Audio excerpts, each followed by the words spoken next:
ሁላችንም አላህ እንደሚያየን እንደሚሰማን እንደሚታዘበን የዘነጋንበት ወቅት ላይ ነው ያለነው።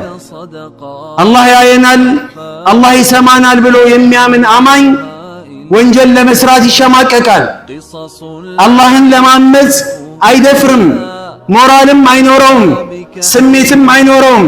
በየትኛውም አህዋል ላይ በየትኛውም ሁኔታው ላይ አላህ ያየኛል ብሎ አላህን የሚያስብ ከሆነ አላህ ያየኝ እንዴት ይህን ነገር ሰራለሁ ብሎ ያስባል፣ ያስተውላል፣ ያሰላስላል።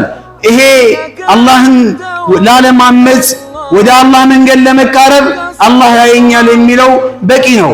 ሙሐሰበቱ ነፍስ ነፍሳችንን መተሳሰብ፣ ምን እየበላው ነው? ምን እየጠጣው ነው? የምበላው ምንጩ ምንድነው? የምለብሰው ምንጩ ምንድነው?